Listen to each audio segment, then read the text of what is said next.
자, 동형 1회차 두 번째 시간입니다. 21번부터 보겠습니다. 유치권이죠. 유치권도 아주 잘 나오는 문제죠.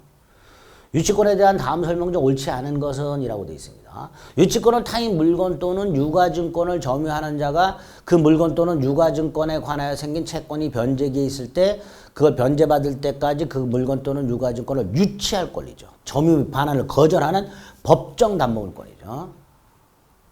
자, 피담보 채권이 목적물에 대한 반환 청구권과 동일한 사실관계로부터 발생했다. 이게 결렬성이죠. 예를 들어 각과 을이 서로 물건을 받고 갔어요. 그럼 을은 갑에게 반환 청구권이 있죠. 상대방도 반환 청구권이 있죠. 을의 갑에 대한 반환 청구권 채권과 갑의 반환 청구권이 물건을 서로 맞바꿔 갔다는 동일한 사실관계로부터 발생했죠. 이것도 결연관계를 인정합니다. 따라서 유치권 성립할 수 있다. 이렇게 유치권이 성립하려면 물건과 채권의 결연관계가 필요하죠. 그런데 물건의 점유와 채권의 결연관계는 필요 없죠. 그래서 물건을 점유를 먼저 하고 채권이 생긴 경우뿐만 아니라 채권이 먼저 생기고 물건을 점유하는 경우에도 채권이 먼저 생기고 물건을 점유하는 경우에도 유치권이 성립합니다. 채권과 물건 점유의 결연관계란 점유하고 나서 채권이 생길 것을 말해요. 이게 점유와 채권의 결연관계예요. 그런데 채권이 먼저 생기고 점유하더라도 유치권이 인정이 되니까 점유와 채권의 결연관계는 필요 없다. 이렇게 되는 거죠. 그게 2번이죠. 3번, 임차인의 보증금 반환 청구권이나 권리금 반환 청구권은 유치권 인정이 안 되죠. 그러나 비용 상환 청구권 인정이 됩니다. 따라서 임차인이 목적물에 지출한 필요비 유익비 상환 청구권에 기초하여 건물을 유치할 수 있는데요. 플러스 종래대로 사용, 이게 뭐예요? 보존에 필요한 사용이죠. 이것도 보존에 필요한 사용입니다. 유치권 324조에 의하면 유치권자의 의무가 있습니다. 2항에 유치권자는 채무자의 승낙이 없이는 유치물로 사용되어 담보 제공하지 못한다라고 되어 있습니다. 그런데 보존에 필요한 사용은 승낙 없이 할 수 있도록 되어 있습니다. 그게 3번이에요. 등기는 성립요건이 아니죠. 요거 못하네요. 등기는 성립요건이 아닙니다. 교정을 받는데도 불구하고 등기는 요건 아니죠. 유치권자는 점유가 요건이 됩니다. 5번, 유익비 상환 청구는 법원으로서 상환기간을 유예받을 수 있죠. 상환기간을 유예받았다는 건 무슨 뜻이에요? 유익비는 아직 변제기가 도래하지 않았다는 뜻이죠. 그럼 유치권 안 되죠. 유치권 성립 요건이 5개잖아요. 타인 물건일 것, 물건에 관하여 생긴 채권이 있을 것, 채권이 변제기가 도래할 것, 그 다음에 유치권자가 목적물을 적법하게 점유할 것, 유치권 포기 특약이 없을 것. 5가지 요건이야. 그러니까 유익비에 대해서 상환기간을 허여받으면 유익비는 변제가 도래하지 않은 거니까 유치권은 성립하지 않게 됩니다. 그래서 5번이 틀린 지문이 될 겁니다. 아이고.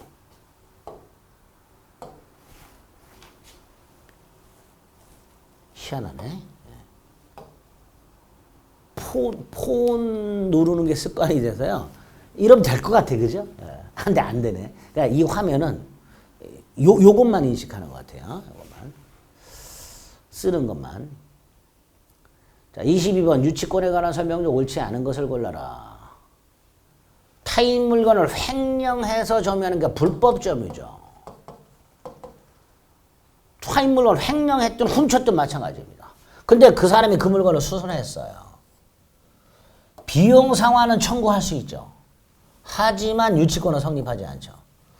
좀 전에 뭐랬어요? 유치권이 성립하려면 적법 점유해야 된다 그랬죠. 그러니까 불법 점유한 자가 그 불법으로 점유한 물건을 수리하여 비용을 지출했다. 비용 상환은 청구할 수 있다. 유치권은 안 된다. 이렇게 기억하셔야 됩니다. 2번, 점유자의 비용 상환 조건을 기초로 유치권 주장할 수 있죠. 그죠? 그 유치권 주장은 점유자가 중대한 과실이 있는 경우에 그 주장은 배척되는가? 점유자가 점유 권한 없이 또는 이를 알았거나 알지 못함에 대하여 중대한 과실이 있다. 점유 권한이 없다는 걸 알았다. 악이죠. 악이죠. 그럼 요 경우에도 불법 점유냐의 문제가 생기는 거예요, 여기에. 그죠? 1번처럼 불법 점유자의 문제가 생기느냐의 문제가 있습니다. 근데 알쏭달쏭하죠. 권한 없이 and 그걸 알았다는 괜찮은데 중대 알지 못하면 중대한 과실이 있으니까 이거 모르는 거잖아요. 그죠? 모르지만 중대한 과실이 있는 거잖아요. 그러니까 이게 알았다. 점유 권한이 없다는 걸 알고 점유하면 불법 점유가 맞는데 알지는 못했지만 중대한 과실 때 이게 과연 불법 점유냐의 문제가 생기는 거예요. 약간 의문부가 있습니다.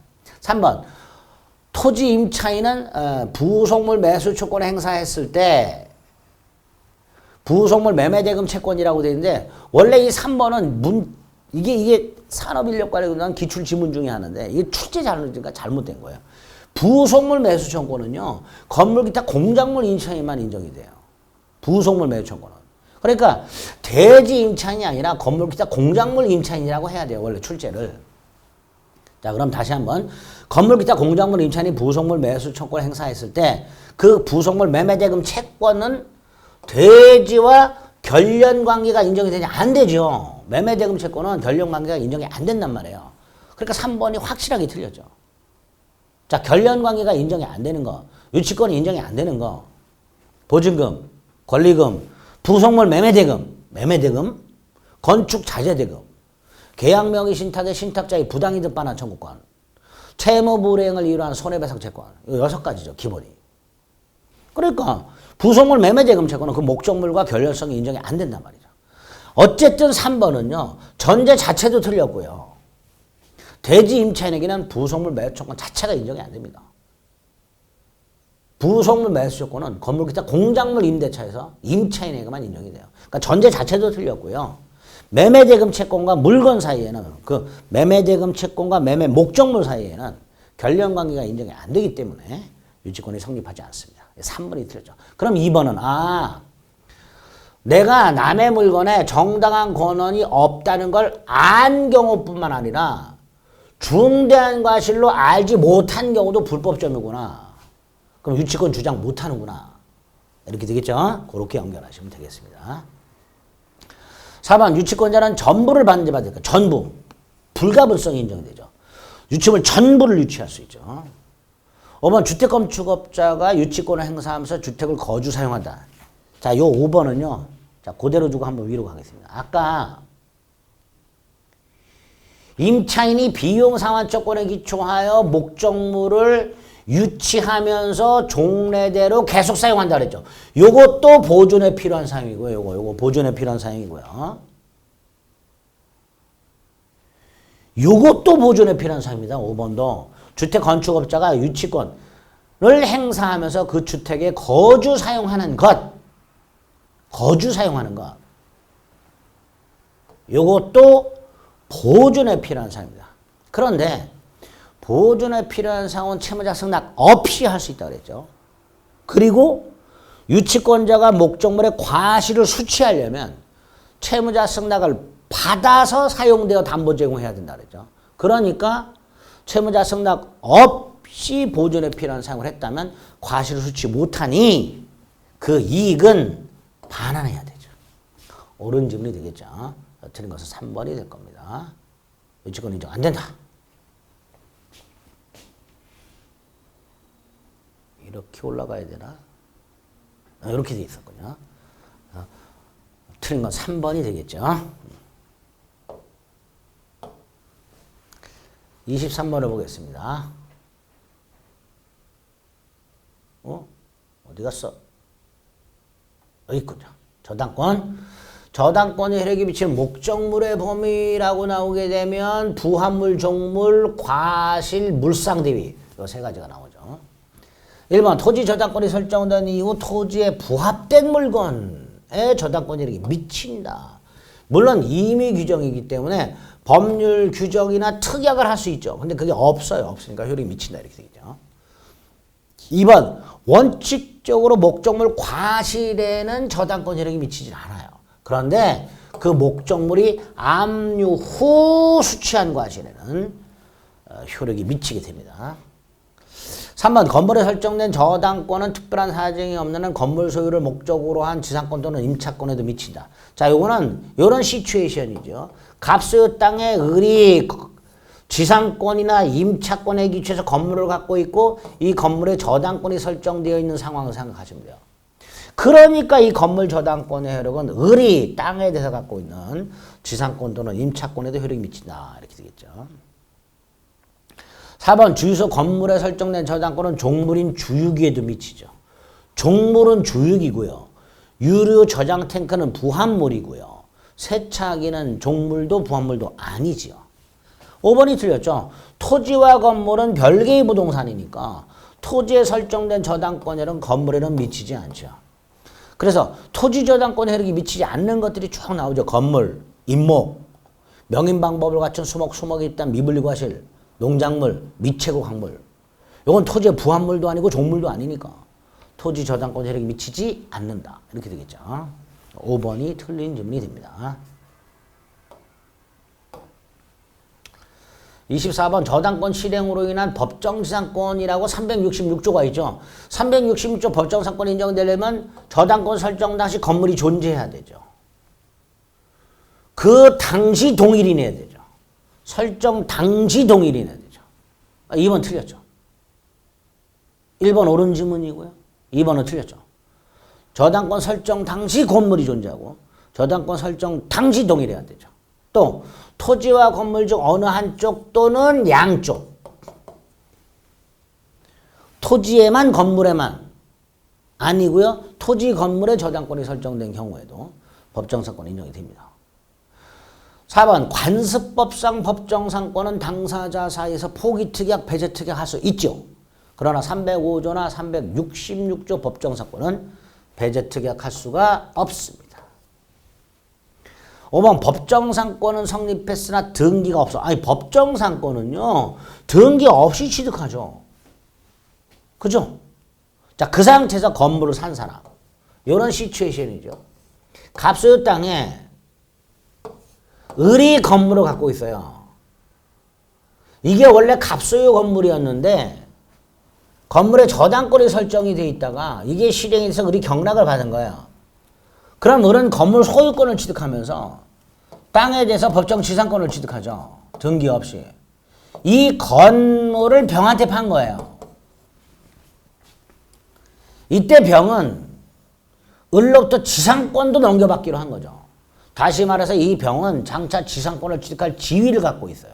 그러니까 토지 소유자는 건물 양수인 을 상대로 철거를 청구할 수 없다가 되죠. 없다.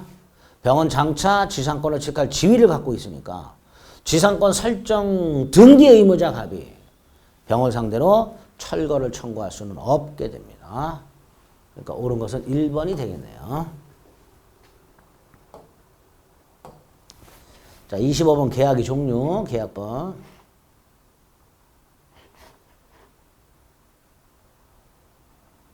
1번 쌍무는 모두 유상이고 유상이 전부 쌍무인 것은 아니죠. 쌍무는 모두 유상이지만 유상이 모두 쌍무인 것은 아니죠. 왜? 유상 중에 편무가 하나 있죠. 뭐? 현상광고. 그래서 현상광고는 유상이고요. 편무고요. 요물이고요. 분류식이죠. 무상이 아니라 유상이죠. 유상. 2번이 틀렸죠. 사용대차, 증여하고 사용대차. 증여, 사용대차 전형적인 무상편무죠. 또 증여 중에 부담부 증여도 무상편무입니다. 다만 부담이 있기 때문에 유상하고 비슷해요. 담보 책임을 지게 됩니다. 동시한복권 같은 것도 적용이 될 수 있고요. 어쨌든 증여, 사용대차는 무상편무입니다. 자, 매매 일방계약이라고 되어 있죠. 일방계약은 나중에 본계약이 일방적으로 체결이 되죠. 그러니까 예약 당시 본계약의 내용이 확정되어 있거나 그 기준이 마련되어 있어야 되죠. 예약 당시에. 그래야 나중에 본계약이 일방적으로 체결될 수 있게 됩니다. 그죠? 옳은 질문이죠. 2번.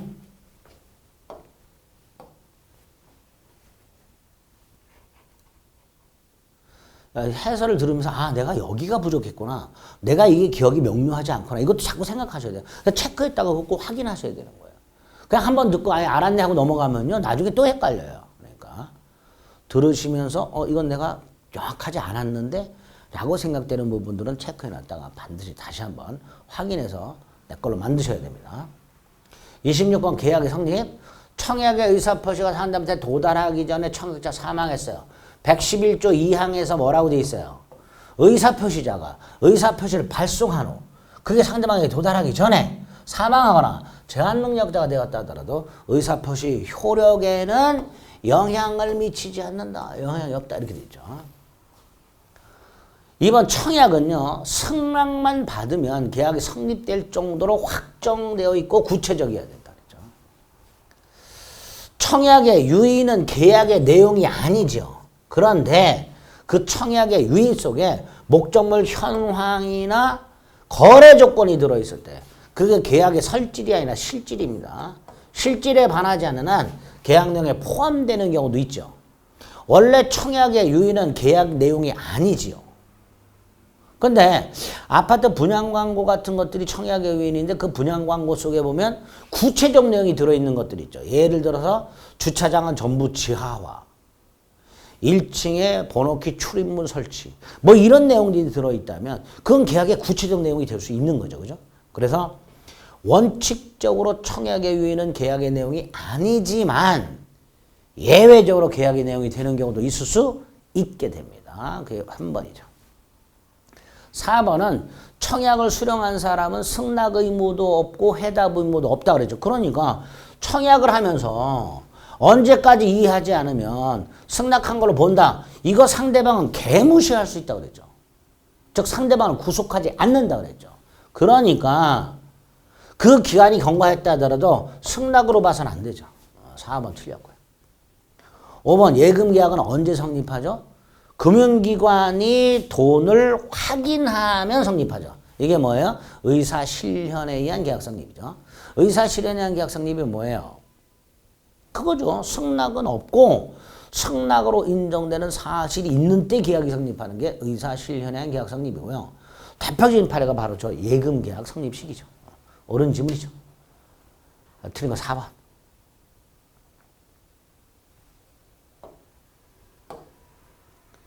27번 동시이행의 한 몇 건에 관한 다음 설명 중 틀린 것을 고르라. 동시이행 한 몇 건은 상대방 채권을 영구적으로 부인하는 게 아니라 연기하는 거죠. 연기적 항변권이라죠. 연기적 항변권. 이번 임대차가 끝났을 때 목적물 반환 의무와 보증금 반환 의무는 동생관계다라고 보죠. 물론 이때의 보증금은요. 목적물을 반환할 때까지 발생한 모든 손해배상이 당연히 공제된 잔액보증금을 말하게 됩니다. 3번 양순이 양도세나 부가세를 부담하기로 한 건 원칙적으로 부수역 채무죠. 특약을 통한 부수역 채무예요. 그런데 예외적으로 그것도 동생관계라고 보고 있습니다. 원래 부수역 특약을 통해서 발생한 부수역 채무는 주된 기약상 채무와 동생관계가 아니에요. 그런데 양도세나 부가세를 부담하기로 한 특약에 의한 그 의무는 보통 동시행관계로 판례는 보고 있습니다. 자, 4번 중도금 지급 같은 선이행 의무자가 선이행 의무를 이행하지 않고 민기적거리고 있는 동안에 상대방 이행기가 도달하게 되면 선이행 의무자도 항변권 행사할 수 있다. 그랬죠. 그러니까 3번 틀렸죠. 그러니까 중도금을 지급하지 아니한 채 민기적거리다가 상대방 이행기가 도래하게 되면 선이행 의무였던 중도금 지급도 동시에 항변권 행사할 수 있다가 판례죠. 그러니까 4번 틀렸고요. 동시 이행 항변권을 갖고 있다는 것은 정당하게 이행을 거절한다는 거죠. 그러니까 지체 책임이 없죠. 지체 책임이란 게 뭐예요? 부당 거절 책임이잖아요. 지체 책임 이퀄 채무 이행 부당 거절 책임이에요. 해야 되는데 안 하고 민기적거리는 게 지체잖아요. 그런데 동시 이행의 항변권은 정당한 거절이니까 지체 책임을 지지 않는다. 이렇게 되겠죠. 틀린 거 4번. 28번 오른쪽에 있군요. 갑소유 건물을 의료권에 매매하는 계약을 체결한 후 이행기 도래 전에 계약 체결 후 낙례로 멸실이니까 위험부담이죠. 그죠? 가백의 채무자. 지금 건물을 넘겨줄 채무가 불가능해졌잖아요.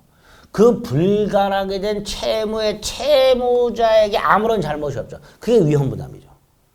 원칙이 갑이 위험을 부담하죠. 그러니까 갑은 을에게 대금 청구를 못하고 미리 받은 계약금 따위가 있으면 반환해야 되고 단 채권자 을의 귀책 사유로 멸실이 되거나 채권자 을의 지체 중 멸실이 됐을 때 이때는 을이 부담하니까 을은 대금을 지급해야 되고 갑은 별도의 이득을 을에게 상환해야 되고 단 대상 청구권으로 갈 수도 있다 그랬죠. 즉 을은 갑에게 1억을 지급하면서 보상금 내놔라 보험금 내놔라 이렇게 할 수도 있죠. 그게 대상 청구권이죠.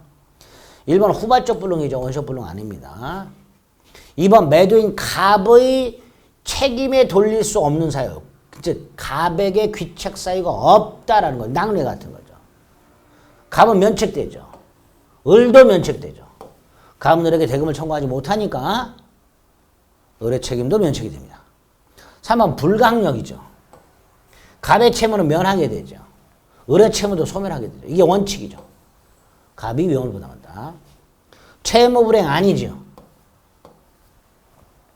갑에게 잘못이 없는데 무슨 채무 불이행. 4번 틀렸죠. 5번 갑은 을에게 비슷한 다른 건물을 사주고 이런 게 어디 있어요. 그죠? 특정물은요. 끝이에요. 그걸로. 불특정물이라면 혹시 몰라. 비슷한 똑같은 성능의 자동차 뭐 이런 거 그런 건물. 건물은 안 되죠. 특정물은. 따라 5번 틀렸죠. 옳은 거 3번. 위험부담의 문제입니다. 29번. 갑은 자기 가옥을 을에게 팔면서 대금은 병에게. 자, 갑이 요약자, 을이 낙약자, 병이 수익자. 이렇게 제3자를 위한 이야기죠. 병이 수의회사 표시를 했어요. 근데 을이 대금을 지급하지 않아요. 병은 계약을 해제할 수 없죠. 해제는 갑이 하는 거죠. 요약자는 제3자 병의 동의 없이도 계약을 해제할 수 있다. 이렇게 되죠. 2번 병이 수의회사 표시했고요. 을이 채무로 불이행해요. 그럼 병은 뭐 할 수 있죠? 손해배상 청구할 수 있죠. 손해배상. 3번 병이 수의회사 표시를 하기 전에는 갑과 을은 합의로 병의 권리를 변경, 소멸시킬 수 있죠. 병이 수의회사 표시한 후에는 갑과 을은 합의로 병의 권리를 변경, 소멸시킬 수 없지만 수의회사 표시 전에는 합의로 변경, 소멸시킬 수 있습니다. 4번 병이 수의회사 표시 후 갑이 을의 사기로 취소했어요. 110조 3항에 의하면 선의의 제3자에게 대항하지 못하지요. 그런데 제3자를 위한 계약의 제3자는 보호되는 제3자가 아니에요. 그러니까 설령 병이 선이라 하더라도 병에게 대항할 수 있다가 됩니다. 제3자를 위한 계약의 수익자는 제3자 보호 규정에서 보호되는 그 제3자가 아니게 됩니다. 따라서 선의의 수익자 병에게 대항할 수 있다가 됩니다. 5번 병이 수의회사 표시를 했는데 을이 가옥 소유권을 이전받지 못하고 있어요. 가옥 소유권을 이전받지 못하고 있다라는 것은 여기 기본관계에 문제가 생긴 거죠. 그러니까 낙약자는 채무행을 거절할 수 있다가 되죠. 그죠? 그래서 5번 옳은 질문이 됩니다. 5번은 상식적으로도요. 갑이 소유권 안 넘겨주고 있어요. 그럼 당연히 을은 대금 지급을 거절할 수 있어야죠. 나 아직 소유권 못 넘겨받았다. 동생관계니까. 그죠? 그래서 틀린 것은 4번.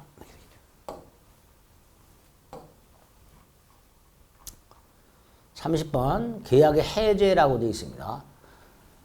자, 계약이 해제되면 548조 1항 단서에서 제3자를 보호하고 있죠. 자, 이때 제3자란 해제 의사 표시 전 제3자가 있고요. 얘는 선악불문하고 보호되고요. 해제 의사 표시 후 말소 등기 전 제3자가 있어요. 자, 이때 해제 전 제3자는 선악불문하고 보호되지만 해제 후 말소 등기 전 제3자는 선의 인공의 경우에 보호가 됩니다. 근데 지금 1번은 해제 의사 표시 있은 후 말소 등기 전 새로운 이해관계를 맺고 등기나 건축까지 갖췄어. 그런데 그냥 제3자라고 돼 있어요. 해제 말소 등기 전은 선의 제3자가 아닌데 그냥 제3자라고 돼 있으니까 이건 틀렸을 가능성이 아주 높죠. 2번 합의 해제의 경우에는 이자 가산 의무 없고 손해배상 청구할 수 없죠. 이건 옳은 지문이죠. 3번 계약의 이행으로 등기까지 해준 다음에 해제가 됐을 때 뭐라 그랬죠? 말소 등기 시 물권은 당연히 복귀한다 그랬죠. 원소유자에게 당연히 부활한다. 4번은 해제권 행사의 불가분성이라고 행사의 불가분성과 소멸의 불가분성이죠. 해제권자가 수인이 있거나 상대방이 수인이 있다. 전원이 행사하라. 전원에게 행사하라. 또 소멸은 1인의 해제권이 소멸하면 전원이 소멸한다. 이게 불가분성이죠. 물론 임의 규정이죠. 그러니까 1인의 해제권이 소멸했으니 다른 당사자도 소멸한다. 이렇게 되죠. 5번 채무이행으로 금전이 급부된 경우 당사자 일방이 계약을 해제했을 때 548조 2항에 보면 금전을 반환할 때는 받은 날부터 이자를 가산하라. 법정 이자가 있죠. 연체 이자가 아니라 금전 반환 시 받은 날부터 이자를 가산하라고 되어 있습니다. 548조 2항. 받은 날부터. 옳은 지문이죠. 아, 그러면 다 옳은 지문이니까 여기 틀렸군요. 제3자가 아니라 선의의 제3자라고 해야 되겠군요. 그죠? 31번 예약 완결권. 매매 일방 예약은 일방적으로 계약이 체결되니까 상대방 예약 완결권자가 매매를 완결할 의사를 표시. 이게 뭐예요? 예약 완결권 행사죠. 그걸 행사한 때 매매 효력이 생기도록 되어 있습니다. 일방적으로. 그래서 형성권입니다. 소유권 이전 등기 청구 같은 거. 부동산 물권을 이전해야 하는 본계약의 예약완결권. 예약완결권을 갖고 있다가 예약완결권을 행사하면 매매계약이 체결되고 매매계약이 체결되면 이전 등기 청구권이 생기죠. 그러니까 가등기할 수 있다. 4번 예약완결권 행사기간을 정하지 않으면 예약이 성립한 때부터 10년 내죠. 그리고 이 10년은 제척기간이죠. 제척기간은 중단정지가 없으니까 그 제척기간이 경과하면 예약완결권은 소멸하겠죠. 설령 예약완결권자가 미리 부동산을 인도받아 점유하고 있다 하더라도 그 예약완결권은 제척기간 경과로 소멸하게 됩니다. 5번 예약완결권 행사기간을 정하지 않아서 상대방이 최고했음에도 불구하고 확답을 바라지 아니 이거 틀렸죠.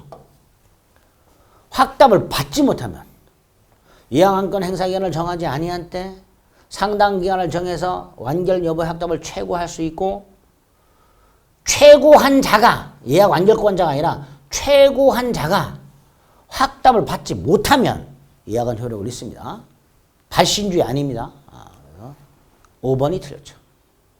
예약완결권자가 그 기간 내 확답을 바라지 아니한 때가 아니고요. 이게 틀렸고요. 최고한 자가 기간 내 확답을 받지 못한 때 예약은 효력을 잃게 됩니다. 5번이 틀린 지문이 됩니다. 32번 매도인의 담보책임이라고 되어 있습니다. 하나하나 암기합니다. 일부 타인 권리 담보책임이 뭐였었죠? 매수인은 선악불문하고 대금감액 청구할 수 있고 선악불문 선의라면 계약 해제와 손해배상 청구할 수 있죠. 그리고 악의의 매수인은 계약을 한 날로부터 1년이고요. 선의의 매수인은 사실 안 날로부터 1년 내에 권리 행사할 수 있죠. 그럼 1번 매매 목적이 된 권리일부가 타인에게 속했을 때 매도인이 그걸 넘겨줄 수 없게 된 경우 악의의 매수인은 대금감액만 청구할 수 있죠. 계약 해제나 손해배상을 청구할 수는 없죠. 일타 대감 선해손 이렇게 되죠. 매매 목적물의 하자로 인한 해제니까 담보책임에 의한 해제죠. 담보책임에 의한 해제는 최고 필요 없죠. 담보책임에 의한 해제는 최고 필요 없습니다. 틀렸죠? 지울게요. 어디가 틀렸는지만 확인하시면 됩니다. 3번 건축을 목적으로 매매된 토지 위에 건축허가를 받을 수 없어 건축이 불가능. 건축허가를 받을 수 없다가 법률적 장애죠. 우리 대법원은 법률적 장애를 권리하자로 봐요? 물건의 하자로 봐요? 권리하자가 아니라 물건의 하자로 보죠. 매매 목적물이 저당권에서 제한이 된 것만으로는 담보책임이 인정되지 않습니다. 저당권이 실행이 돼야 됩니다. 제한이 되어 있는 것만으로는 저당권, 담보책임 자체가. 그러니까 저당권의 경우에 저당권이 실행이 될 때 담보책임이 성립하게 됩니다. 자, 5번은 채권 매매인데요. 채권을 파는 사람이 채권을 팔 때 채무자의 재산 상태, 채무자의 자력, 채무자의 변제 능력 이거를 담보한 경우에 책임을 지게 되는데 이때 채무자의 자력, 채무자의 자산 상태, 채무자의 변제 능력을 언제를 기준으로 하느냐? 원칙이 계약 당시예요. 원칙이 계약 당시 자력이에요. 그런데 그 채권이 변제기에 도달하지 않은 채권이라면 변제기의 자력을 담보한 걸로 그다음에 추정한다까지 기억하셔야 됩니다. 옳은 지문이죠. 원칙이 계약 당시고요. 예외적으로 변제기에 도달하지 않은 채권은 변제기 자력을 담보한 걸로 추정한다가 됩니다. 그래서 5번이 옳은 지문이 되죠. 33번 임대차. 건물 소유 목적 토지 임대차 건물을 등기했습니다. 622조에서 대항력이 부여되죠. 딱 요 건물 소유 목적 토지 임대차에서만 그 임차권을 등기하지 않아도 건물을 소유권 등기하면 누가 토지 임차인이 그때부터 제3력의 대항력이 생기게 됩니다. 이번은 등기청권이죠. 621조. 당사자 간에 반대 약정이 없다면 등기 절차 협력을 청구할 수 있는 청구권입니다. 임대인은 등기해줄 의무는 없습니다. 3번 차임 증감 청권 인정이 되고요. 차임 증감 청권은 형성권이죠. 그러니까 차임의 증액이나 감액을 청구해요. 근데 상대방이 이의를 해요. 그럼 재판으로 가요. 증액이나 감액 판결이 나오겠지. 이때 증액 또는 감액의 효과는 판결 확정 시간이라 소급을 해요. 그러니까 판결 확정 시간이라 청구 시로 소급하여 발생한다라고 해야 됩니다. 3번이 틀렸죠. 4번 건물 임대인이 차임을 못 받아서 임차인 소유 동산을 압류하게 되면요. 질권의 효력이 있습니다. 토지 임대인이 임차인 소유의 건물을 압류하면 저당권의 효력이 있고요. 임차인 소유의 동산을 압류하면 질권의 효력이 있습니다. 5번 임대차는 임대인이 현상 유지 수선 의무가 있죠. 그게 5번이죠. 옳은 지문이죠. 틀린 거 3번. 34번. 임차인 갑, 임대인 을의 동의 없이 전대니까 무단전대죠. 일단 무단전대라 하더라도 계약 자체는 유효하고요. 을은 책임져야 되죠. 갑은 을과의 계약을 해지할 수 있어요. 다만 을병이 부부 사이였다면 해지 못하죠. 배신행위가 아니니까. 그 다음에 갑은 을과의 계약을 해지하지 않는 한 여전히 을에게 차임을 청구할 수 있으니까 병을 상대로 차임 상당액의 부당이득이나 손해배상을 청구하지 못하죠. 여기 기본이죠. 그래서 1번 임대인이 을이군요. 아이고, 죄송합니다. 이런 관계죠. 그러면 임대인은 임차인 계약을 해지하지 않았어요. 그럼 갑에게 차임 청구할 수 있죠. 옳은 지문이죠.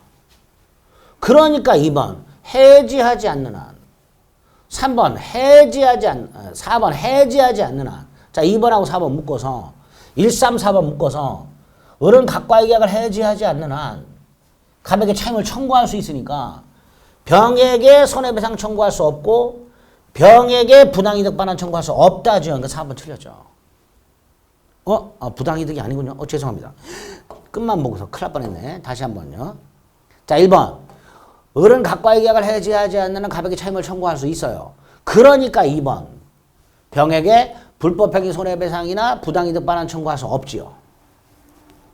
자 3번 건물 소부분을 전대할 때는 갑의 동의 필요 없어요. 그러니까 해지 못하죠. 4번 을이 갑과의 계약을 해지하지 않는 한 병을 상대로 주택 반환을 청구할 수 있는가? 있죠. 다만 갑에게 반환하라. 단 갑이 반환을 받을 수 없거나 반환받지를 원하지 않을 때는 나에게 반환하라 이렇게 됩니다.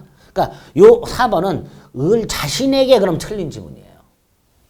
계약을 해지하지 않는 한 갑이 여전히 임차인이니까 병을 상대로 갑에게 반환하라 이렇게 청구하게 됩니다. 5번 병이 전차한 주택에 임대인 동의 얻어 부속시킨 물건을 매수 청구할 수 있는가? 이건 적법전대차고요. 무단전차인에게는 부속물 외초권 당연히 인정이 안 됩니다. 아무리 임대인 동의 받았다 하더라도. 그래서 전차인의 부속물 매수 청구권이나 전차인의 지상물 매수 청구권은 적법전대차에서만 인정이 됩니다. 5번이 틀렸죠. 5번은 적법전대차라고 나왔을 때 옳은 질문이 될 수 있는 거예요. 5번이 틀렸죠. 2번은 꼭 기억하셔야 됩니다. 2번 질문은. 35번 주택임대차보호법이 나왔죠. 자, 주택임대차보호법은 기간을 정하지 않거나 2년 미만으로 정할 때 2년으로 보죠. 다만 2년 미만으로 정했을 때 임차인만 유효를 정할 수 있죠. 그러니까 1년으로 정했다 하더라도 2년으로 보되 임차인은 그 1년의 유효를 정할 수 있죠. 이번 임대차가 끝났습니다. 그래도 그럼에도 불구하고 임대차가 끝났음에도 불구하고 보증금을 돌려받을 때까지 임대차가 존속하는 걸로 보죠. 주택임대차가 법정갱신되면 기간은 2년으로 보죠. 자, 기간은 2년으로 보되 임차인만 해지할 수 있죠. 그리고 임대리 그 통지를 받은 날부터 3개월이 지나야 해지가 되죠. 4번이 틀렸죠. 5번 이익이상 차임연체와 같은 채무 불이행이 있을 때는 법정갱신이 인정되지 않습니다. 제가 4번이죠. 36번 주택임대차보호법 1. 주택임차인이 사망했을 때 사실혼 배우자가 임차권을 승계하는 경우가 두 가지죠. 요 임차인이 상속인이 없으면 단독 승계하고요. 만약에 상속인이 없으면 단독 승계하고요. 상속인이 있는데 그 상속인이 따로 살고 있어요.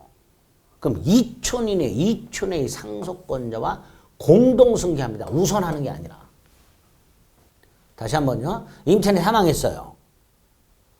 사실혼 배우자가 있어. 근데 상속인이 있어. 그 상속인이 따로 살아.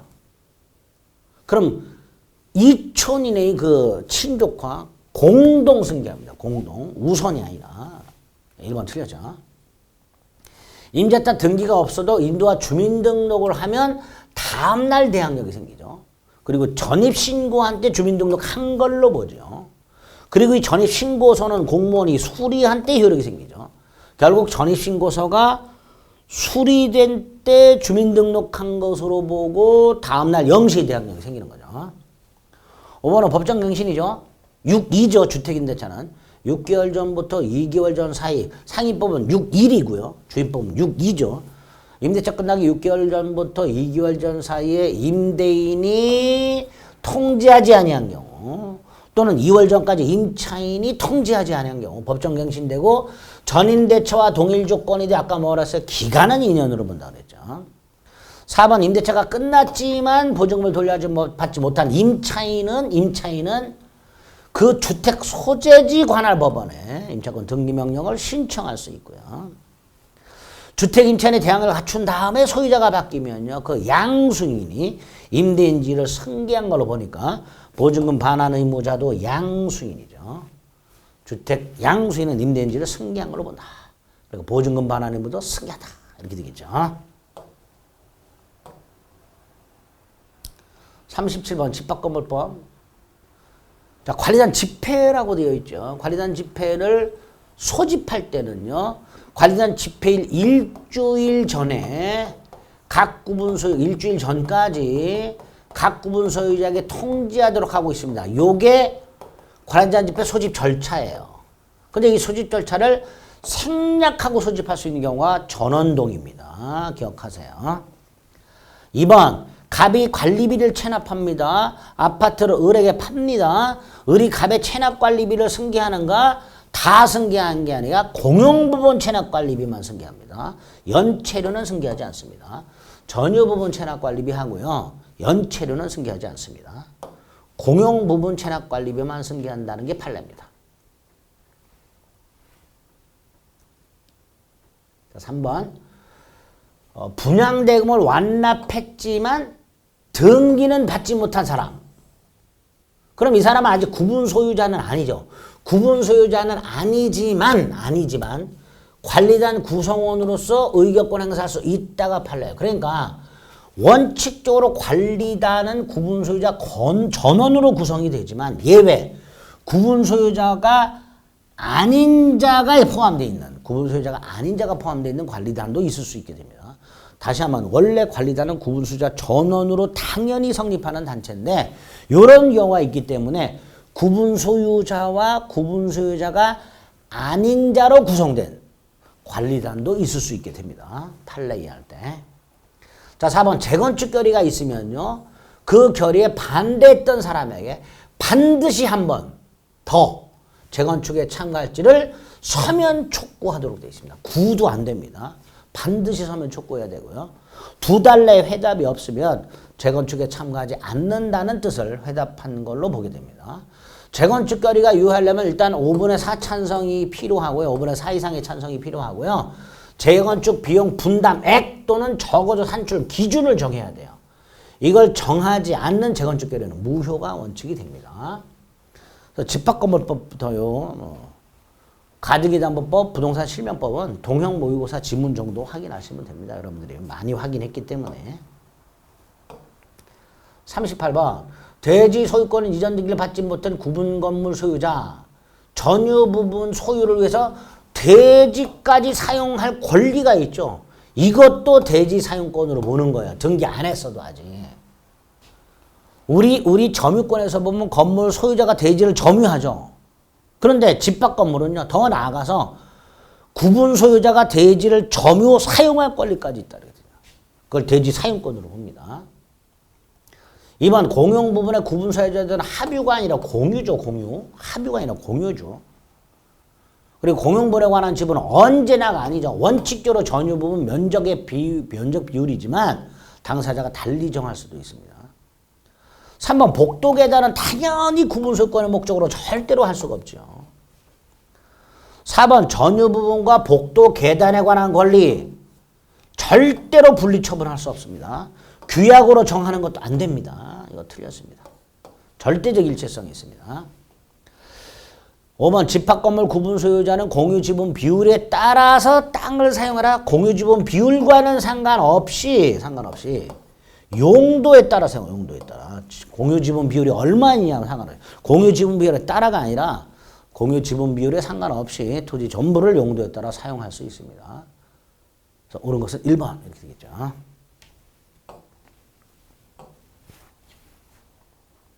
39번 가등기 담보 등에 관한 법률. 자, 가등기 담보 등에 관한 법률에서 가등기 담보권자는 변직에 돈을 받지 못하면 두 가지 방법이 있어요. 경매가 있고요. 귀속청산이 있고요. 그러니까 2번 틀렸죠. 경매를 통해서만 가능하다. 아닙니다. 귀속청산이란 것도 가능합니다. 귀속청산이란 게 뭐예요? 변제기 도래 후 언제든지 서면 또는 구두로 가등기 담보권을 실행하겠다고 통지를 하죠. 이게 청산금 통지죠. 누구한테 해야 돼요? 채무자 등에게. 채무자 물상보증인 제3취득자. 만약에 후순위 권리자가 있으면 채무자에게 통지가 도달한 날로부터 지체 없이 후순위 권리자에게도 통지하도록 되어 있고요. 그 다음에 세 번째, 후순위 권리자가 아니라 채무자 등에게 통지가 도달한 날로부터 이 2달이 기다려요. 청산기간이죠. 그럼에도 돈을 갚지 못하면 채권자는 청산금을 지급하고 본등기함으로써 소유권을 취급합니다. 이게 귀속청산이에요. 근데 여기서 무청산 특약이란 건 청산금을 지급하지 않는다라는 특약을 생각합니다. 무청산 특약은 청산금 지급하지 않는다라는 특약을 생각하시면 되는데 이 무청산 특약은 무효입니다. 원래 원칙이 무효예요. 효력이 없어요. 그런데 예외가 있어요. 청산기간이 지난 후 청산기간 지난 후 후순위 권리자 등 이해관계가 있는 제3자가 없을 때 그 두 가지 요건. 청산기간이 지난 후 청산금에 관한 이해관계 있는 제3자가 없을 때 요때는 예외적으로 무청산 특약할 수 있다라고 합니다. 1번도 틀렸죠. 3번 가등기 담보권의 피담보 채권의 범위 저당권과 같다. 저당권은 피담보 채권의 범위가 360조죠. 원본, 이자, 위약금, 채무 불이행을 이유로 하는 손해배상, 저당권 실행비용. 그게 그대로 가등기 담보권에도 적용이 됩니다. 즉 목적물의 경매가 될 때 가등기 담보권자는 360조를 적용받아서 원본, 이자, 위약금, 채무 불이행을 이유로 하는 손해배상, 가등기 담보권 실행 비용을 담보하게 됩니다. 4번 대물변제 예약 환매라고 되죠. 대물변제 예약을 하고 채권자에게 소유권 등기합니다. 이게 양도담보죠. 환매를 하게 되면 채권자에게 소유권 등기하고 채무자 이름으로 환매권 등기까지 하죠. 이거 매도담보죠. 그러니까 양도담보와 매도담보의 경우에도 가등기 담보 등에 관한 법률 적용된다죠. 5번 가등기 담보권이 설정이 됐다. 예를 들어서 갑소유 땅에 을이 가등기 담보권을 갖고 있다. 땅의 사용수익은 갑이 하죠. 마치 저당권이 설정된 거하고 똑같아요. 그러니까 이걸 지상권 설정할 수도 있고 임대차 할 수도 있죠. 그러니까 가등기 담보권 설정자 갑은 그 담보물에 제3자를 위한 용의권, 지상권이라든가 임차권 따위를 얼마든지 설정할 수 있다라고 해야죠. 사용수익은 설정자가 하게 되니까. 옳은 것은 몇 번이에요? 3번이죠. 360조. 저당권의 피담보 채권의 범위와 관련된 민법 360조가 가등기 담보권에도 적용이 됩니다. 3번이 옳은 지문이 됩니다. 자, 이제 마지막 40번이네요. 부동산 실거래자 명의 등기에 관한 법률. 부동산 실거래자 명의 등기에 관한 법률은 명의신탁 두 가지 유형 사례 형태만 준비하시면 되죠. 3장한 명의신탁 또는 중간생략형 명의신탁하고 계약 명의신탁. 40번. A 소유의 X 부동산을 B가 매수했어요. 그럼 B가 매수인이고 A가 매도인입니다. 등기 과정 중에 A의 양해를 받고 B씨 간의 명의상 약정을 했고요. 이 약정에 따라서 등기는 곧바로 C에게로 넘어갔습니다. 그러면 신탁자가 B고 수탁자가 C고 B와 A 사이에 매매가 있고 BC 사이에 명의상 약정이 있고 등기는 매도인에서 수탁자에게로 바로 넘어간 중간생략형 명의신탁이죠. 자, 중간생략형 명의신탁이 있으면 일단 명의상 약정은 무조건 무효입니다. 부동산 실명법이 적용이 되면. 등기도 무효입니다. C등기도. 그래서 소유권은 여전히 매도인에게 있습니다. 얘한테. 다만 이 매매는 유효합니다. 따라서 신탁자는 여전히 매도인에게 이전 등기를 청구할 수 있습니다. 자, 그러면 그 상태에서 소유권은 A한테 있으니까 A는 C를 상대로 말소 등기를 청구하거나 진정 명의회복을 위한 이전 등기를 청구할 수 있어야죠. 이번 매매는 유효하니까 B는 A에게 이전 등기 청구할 수 있지요. 3번 명의상약정 무효고 등기는 무효지만 AB 간의 매매는 유효라 그랬죠. 4번 BC 간의 명의상약정은 무효지요. 옳은 거 5번이죠. 보세요. B는 A에게 이전 등기 청구할 수 있죠. A는 C에게 말소 등기 청구할 수 있죠. 자, B가 A에게 권리가 있고 A가 B에게 권리가 있으니까 대위 구조죠. B는 A를 대위하여 C에게 말소 등기를 청구할 수 있다가 되죠. 이렇게 3장한 명의탁의 법률 관계를 꼭 기억하셨다가 사례 형태로 나올 때 답을 맞추실 수 있도록 기본적인 법률 관계는 꼭 정리를 해 주셔야 됩니다. 자, 동영 1회차 해설이 다 끝났는데요. 여러분들 해설 들어보시면 알겠지만 헷갈리잖아요. 그죠? 있다 없다가 굉장히 헷갈려요. 시험에 임박하면 할수록 그 있다 없다가 굉장히 헷갈리게 됩니다. 그러니까 그런 걸 자꾸 반복을 해서 최대한 많이 헷갈리는 부분을 제거를 해 나가셔야 됩니다. 반드시 복습을 하셔야 된다는 거. 틀렸던 지문, 헷갈렸던 지문들은 요 지문만 가지고 확인하지 마시고 그 파트를 꼭 책을 확인하셔서 그 부분에 대해서 전체적으로 정리가 반복적으로 이루어져야 된다는 걸 말씀을 드리겠습니다. 자, 1회차 해설 여기서 마치겠습니다. 수고하셨습니다.